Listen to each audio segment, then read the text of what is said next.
So we're back. The next portion, the next step that I wanted to put in a segmented section, not only due to the time limitations, but also because this is the portion where if you do this, you run a risk of basically damaging your system. Probably not in a physical sense, but rather instead in a software sense, because you will most likely be, if something goes wrong, there's very little that you can do. Most likely you will have to do a clean reinstall. And I have stated this in the very beginning several times. I have stated that this is not a recommended setup, but here you go. Here is how you can do it. So first off, we're gonna go over to the net, and you can take a look at this site, but I will also give you a link or the file which you can download, but feel free to take a look at the site as well if you wish. So it says that this is the tool that you're going to need. It says that RFID is a boot menu and maintenance toolkit for RFID-based machines like Intel Macs. And also it says, as you may have noticed, RFID is no longer actively maintained. Please check out RFID, a fork that is maintained and under active development. So you can also go with that one. I've had some problems with it, and I figured since I have an older Mac from 2011, I'm gonna go ahead and use this one instead, the older one. But you can also go and try with that one as well. I have tried and had limited success. So I'm not going to download it, but this is the one that we will be using. It's a Mac disk image, RFID, and I'm gonna go into the, hold on, should be around here somewhere, in the downloads. So ND, you can see that I have indeed downloaded this one, but this is a DMG file, so yep, just double click on it and it's gonna go ahead and open it. Oh, God, come on. Don't do this to me, please. There you go. And this is what you need, MBKG. Just double click on it.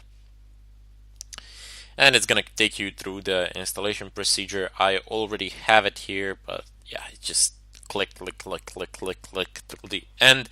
That's it. And this might actually mess your system up, so keep it in mind. And there's nothing special here. It's just continue, license, continue, agree. You can just go ahead and click on the install here, and then the installation goes through and the rest. So there's no special options or something like that you need to select here. It's basically click and go. No big deal, unless you wish to customize something, which I definitely would not recommend at this time. So this file will be provided, of course, but you can also go ahead and check out the site and download it from here if you wish. Okay, so now I am gonna go ahead and basically minimize this, and we're gonna go ahead and switch to my phone now, from where I'm going to record the rest of the video, because I need to reboot the machine and show you how it is done. So let's go ahead and call it here, and I'll be back in a moment where we will do the stated. Okay, so welcome back, I guess, and now I switch to my phone. So I have changed this a little bit. It's now Kali 2.02. Completely irrelevant to you. I've just renamed it to something more appeasing to my eyes, but it's not gonna affect you in any possible way. So you can do that too. You can redo the procedure, and at the beginning you can label it as Kali 2 if you want. I've shown you where you can relabel the devices with the disk utilities in Mac, but it's completely irrelevant. Just I would suggest that you go ahead and follow through. I'm a perfectionist, so yeah, it was kind of just stabbing me in my eyes. Anyway, let's go. So over here you have I have a power cord attached to MacBook. So something I advise you to have during this. a USB that we've just made. It's plugged in directly, not through a hub or anything like that. This is a USB hub, so I didn't use a USB hub. I did try doing it via USB hub. Seems to work fine, but on some forums they suggested and advised against it. Now that you have all of this set up, I advise you now to go ahead and shut your machine down. Not reboot, shut it down, like completely. So let's go, and I'm pretty sure you can see the letters, but even if you can't, all you need to do is shut the machine down, quite literally. Okay, yes, I would like to reopen the windows, and please shut down.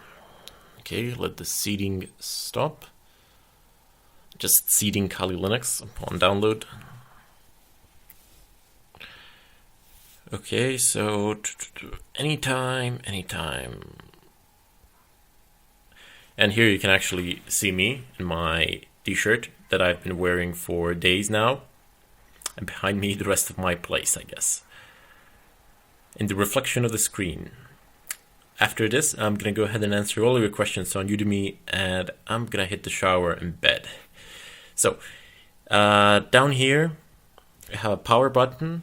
It could be in a bit of a different place for you, but basically all you need to do is power the machine back on. So, power button, very important. Keep an eye on it. Know where it is. You're going to need to press it again later on. So, let's go ahead and power the machine back on. Okay, you can hear the CD and the boot and whatnot.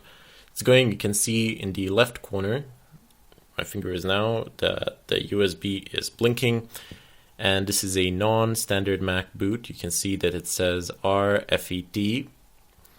So let's go ahead and select what we need. Okay, let me just zoom in a little bit so that you can read the letters, because they are a bit more important now. So we got boot FE. Now we need manager. No, this is not gonna work. I've tried it. If it works for you, great. If not, just go ahead and select the one that I have selected. It says boot FE boot grub 64.fe, and that is the one that I shall boot now. So go for it. You get this. GNU grub version 2.0. I'm gonna go ahead and say boot persistent, even though it's not going to matter in a sense that it usually does. But we will still have a persistent partition there. So let's go ahead and say boot persistent.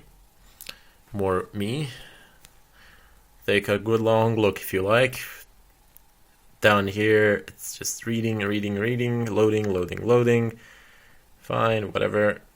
Just go for it. I mean, you can feel free to read if you like, but it doesn't really matter. Just something that the system is doing, and then it's informing us of what it is actually doing. And going through. Come on. Oh man, there's a lot. Okay, so there will be a catch during the boot up procedure, where we will need to play around with the power button a little bit. Don't worry, we won't need to open up anything or do anything like that. So you see it just boots, well, it doesn't actually boot. It just there's a black screen, and then there is a flashing USB. I'm sincerely hoping that you have a USB that flashes. If you don't, after the black screen appears, give it 10 minutes and do the following. If you have a flashing one, well, just wait for it, like I do. Okay, the flashing seems to have stopped, and you can see that the machine, see this light here, it's not in standby mode or anything like that. If you come close to the machine, you can still hear the fan spinning. And I'm gonna go ahead, maybe you can hear it here as well. Look, the power button, so it's right here. Do a short press on the power button. So a very short press will do. Don't hold it for long. If you hold it for long, you're going to mess it up, because you're going to power the machine down completely. So keep an eye on this. So on the light, and let's go ahead and power the machine back on. Well, not just wake it up, I guess. Just press it once, and you can see that the lid has turned on, and now it's slowly flashing, painfully slow. Then press it again. So I did a one short press, and now I'm gonna do a second short press. Second short press was done, and there we go. It's going through the procedure again. There you go. Voila. Kali is here and running. So we can go ahead and log in. Password will be TOOR, the default password, and the default username will be root. And there you go. Kali is running. It's semi-persistent. You have the persistence partition in the upper right corner here. Let's open it up. So this is a persistent partition, and everything else that is on the other partition, which we have created, is not persistent. So on this partition, you can make one small script and then just bash script and then just issue a set of commands which you want to run. So when the machine boots, open up your persistent partition and run the script. All that is saved here, where my mouse is moving and my hand is moving on this partition, Casper-RW, is permanent. You can also name it any other way, because Casper is for, the way I explained it on a PC. So I just kept the name. But anything that you save here will be persistent. Anything else on any other partition will not survive a reboot. So any actions that you take or something of a kind, you can save them here and then just continue from there. If you want your configuration saved, more importantly on your Kali, you can make a bash script with a set of commands that you would type in the terminal, exactly the same, and just run the bash script, and those commands will execute one by one, and it will configure your Kali every time you boot. You run the script once and it configures it to your preference. So just create the script here, and that's it. If you need help with the bash script, feel free to reach out to me in the discussion section. I'm always there to help. I answer as many questions as I can on pretty much daily basis. But for these couple of days, I've been really stuck with this nearly an impossible job to create a boot on Kali on MacBooks that are older than 2012. 2013, 14, something like that. That's going to work without any problems. Just plug and play, use that program that I've showed you, create a USB, and it's going to, I've tested it out on a MacBook 2013. It works without Retina display. It works without any problems whatsoever. I do believe it was Retina. Don't hold my word to it. But it doesn't really matter, just the year matters. So it works without any problems, but on older ones, it's truly a painful experience. All the files that you will need for this will be on Udemy, either in a form of a link, or they will actually be there from where you can download them. Anyway, this concludes this chapter with Macs. If you have any questions with Macs, in regard to Macs, feel free to reach out to me in the discussions once again.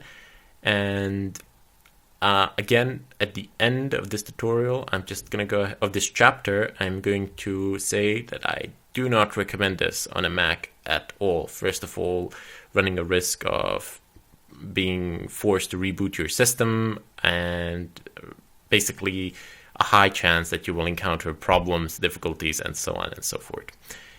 That said, I bid you all farewell, and I hope that I have helped at least some of you achieve your goals.